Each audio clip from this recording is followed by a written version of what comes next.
Good morning, Peter. Good morning, live from the very warm streets of New York City. You know, I'll be in New York next week at some point. I'd like to get some new pictures of you for our website. So I'd love to we'll get go some. To one of those little passport photo places. That would be awesome. And we'll sit in the booth together. It'll look like a mugshot. That's right. I like it.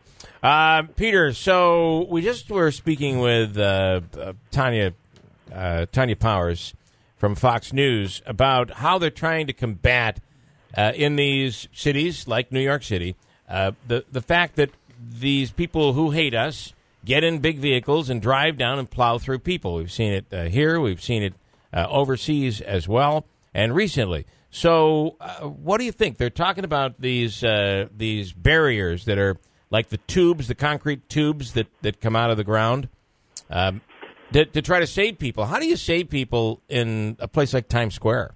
No, you can't. And these are nuts. I mean, whether you're Muslim, Jewish, Arab, black, green, yellow, it's a nutcase. Yeah. And you can change the world just so much to combat it, but I don't know how you can. I mean, listen, when I walk through Times Square, I can hardly walk through it. It's so crowded, wall-to-wall people. There isn't even any rooms or cars almost. No, I don't think so. I think the media makes. I mean, I'm not minimizing the fact that people get killed or hurt, right. But I think you've got billions of people on the planet, and then there's a few nuts who do these things. And do you think they'll ever because there has been talk about saying no traffic at all in Times Square? I don't know how they could do that. Well, we've cut it down a lot in New York City. There's a lot of places where there's plazas now where there used to be streets.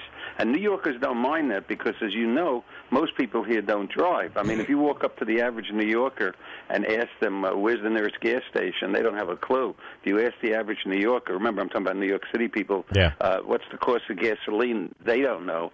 And I love asking out-of-towners, by the way, have you seen a gas station since you've been here? And they'll say, no, come to think of it, I hadn't. And the reason for that is if you're dopey enough to drive into the city, you fill up in New Jersey or Connecticut.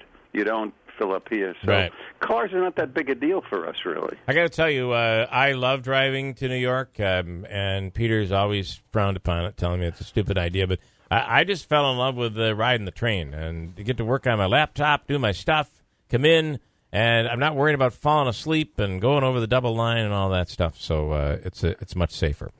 I agree with you 100%. To me, it's the ultimate luxury that there is riding on a train. I love them. And can I tell you, too, that that when you drive to New York, and if you're staying for a couple of days, you're going to pay, most likely, to put your car in a safe place. You're going to pay a lot of money for parking. And it kind of offsets it if you decide, hey, I'll take a train. It's not going to be that much more taking a train.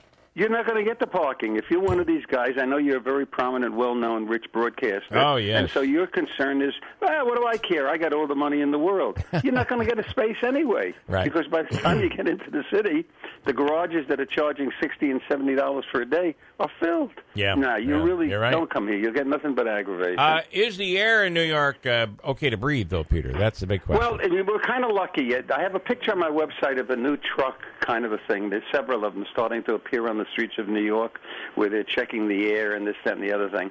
The main pollutant that we have in the city is cars. It really is, because there's no industry here at all. But the thing that really saves us is that the winds blow out into the ocean. So the bad car exhausts and all of that, we're really not stuck with it. So New York, actually, luckily for that, has pretty good air. But it's good to see that they're monitoring it. How about booze in the ice cream and booze in the popsicles? This started actually up here in Boonville at Mercer's Ice Cream. They began doing wine ice cream several years ago, and it's taken off and is now, I think, legal in New York State, right? Yeah, and it's okay in New York City, and more stores are starting to do it. And I don't have any particular problem with it, as long as it's not 3-year-olds doing it. Yeah. But it's kind of nice, and especially during the summertime and everything, and it's gracious. The store that I talk about on my website is not owned by my brother-in-law, so it's not a commercial. But I thought it was kind of an interesting thing. I don't particularly like that taste of mixing ice cream with booze. Yeah. But a lot of people do, and it's nice. Yeah. Sign of the times. How about, the president rolled back this lessening of the reduction and restrictions that Obama put in place on Cuba. And how are Cuban New Yorkers handling this one? They're delighted with it. I mean, I can't speak for every Cuban in the city of New York, but they were burnt up a lot about the freedoms, supposedly, because they felt that the Castro regime didn't do anything in exchange, like let people out of jail or whatever.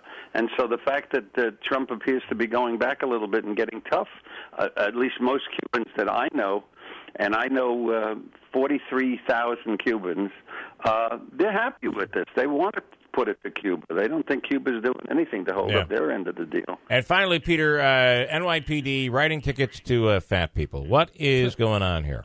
That's right. The law says that you can only use one seat on the subway, or a bus for that matter. And the intention was they didn't want people laying on the streets and sleeping. But we run into a problem, and it's getting bigger and bigger, and no pun intended, where you have a portly person who is sitting on a seat and also taking up the seat that's next to them, which means nobody can sit in it. And I know cops have to do what they're told to do, but I think any cop who walks up to a portly person on the subway, as they've been doing, and gives the guy a ticket for what? For being fat? That's terrible. Is really stinks. Yeah. I don't know. I'm sure the cop's not a heavy cop, though, so he's judging, right? If it was a heavy cop, he'd be like, yeah, I get it. I'm there too. To retaliate, I'll announce now that every cop in New York City is fat. Okay. All right, Peter. Thank you, Peter Franklin, Gabby Cabby. It's Gabby.com is the website, and the best tour in New York City. He'll take you to places you didn't even know existed. Thank you, Peter. And there he goes. He's off to, he does interviews along with driving cab. He does interviews all over the world every single day in New York City. All right, got a break. We'll come back.